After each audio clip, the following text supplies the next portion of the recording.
Devil Hunters Chainsaw Man Chapter 158 titled Gyohnee Guillotine introduces the Guillotine Devil. We learn how Fami's devil ability works, sorta, not really, and the return of the Devil Hunter club members. So let's go ahead where we last ended things off as the members of public safety open fire on Asa and Fami, but Fami swiftly drops her Devil Effigy, summoning the pigeon-headed Guillotine Devil just in time. Now, what can we say here about Fujimoto's works when it comes to unique and interesting devil designs? Some are pretty easy to label when you see the Bat Devil and you're like, oh yeah, that's what a Bat Devil would look like. And then you look at the Guillotine Devil where you're like, okay, there's the guillotine. Why it's a pigeon? I'm not sure. Maybe there's something going on with like that Renaissance plague doctor mask. It has the beak. Maybe this is where that inspiration is coming from. Nonetheless, I think it looks absolutely fantastic. With the skeleton on the lower half being revealed, which might reveal something that we'll learn a little bit later on from Fami herself. Anyway, despite Fami's command for it to eliminate the members, the devil merely disarms them and strips them of their clothing. With the guard subdued, Fami questions the devil about its mercy, receiving only a Gyohnee in response. Okay, so right off the top, the devil looks pretty menacing. You think it's a top tier devil, assuming Fami has it under control, and Fami being a member of the Four Horsemen of the Apocalypse, if she was able to easily control the Falling Devil and the Fire Devil, then the Guillotine Devil should be easy to manipulate. So it's interesting how this Guillotine Devil, which arguably is the weakest out of the three devils I mentioned under Fami's control that we know of, retaliates. And then this is where we get the interesting reveal on how Fami's devil abilities work,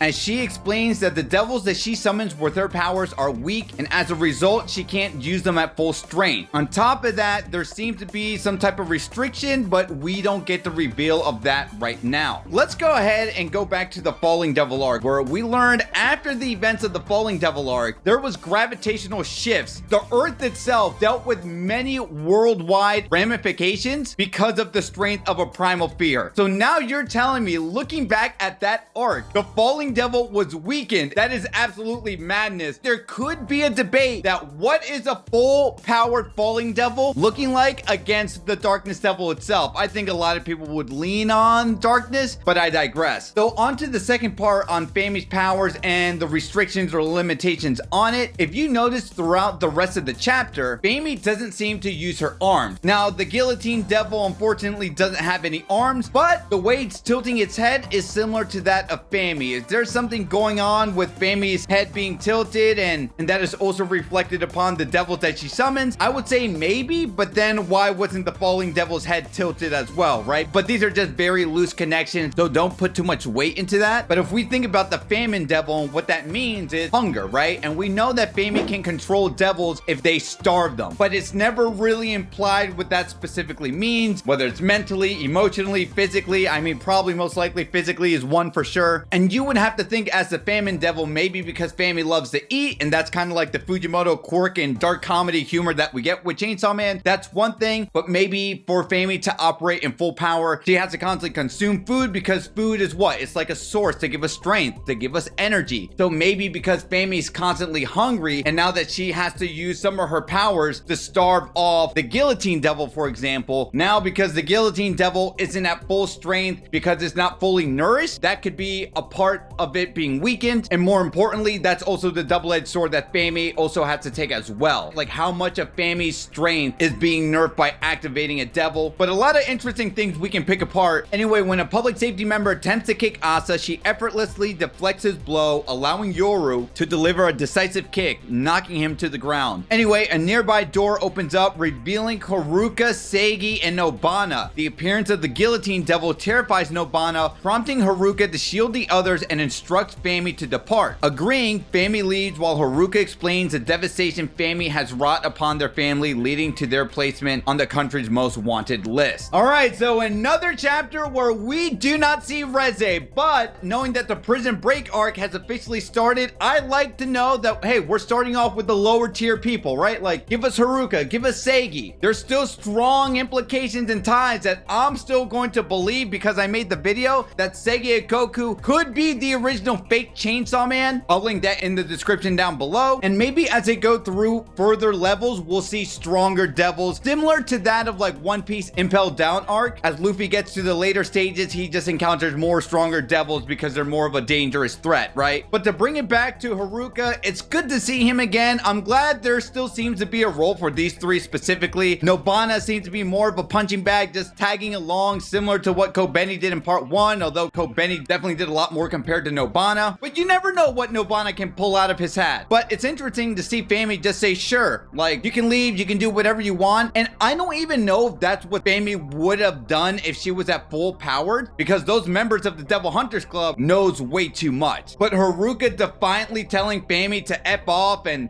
you know, he's gonna now stand up for himself. You gotta give him credit, because remember when Haruka was talking to Fami after that like TV live show broadcast where they made fun of him, there was a creepy hand on Haruka, and we still don't know the reveal of that devil saying, hey, you know, you want to help out Chainsaw Man, right? And he nervously like agreed, like, yeah, I'm doing this for Chainsaw Man. So for him to know what was that and to still defiantly tell Fami to F off, I'm like, man. And additionally, he ended up expelling Asa and Fami from the Devil Hunters Club. Is that really gonna mean anything? Well, I guess we'll have to wait and see. But Asa interjects and clarifies that their objective wasn't to rescue the Devil Hunter Club members, but rather to find Chainsaw Man. Realizing the opportunity to meet his idol, Haruka decides to join them, with the fellow club members following suit. So even in dire, serious moments in Chainsaw Man, Fujimoto always has to sprinkle in that comedy, where I do love the Guillotine Devil at the very end just kind of trucking along with this ragtag group of individuals on the attempt to rescue Denji. And once again, I cannot believe it, the bi-weekly devil has missed us, and we're gonna get another chapter next week. But to discuss all the exciting things in this chapter, you're going to want to join me for the live discussion, which you can click on right here.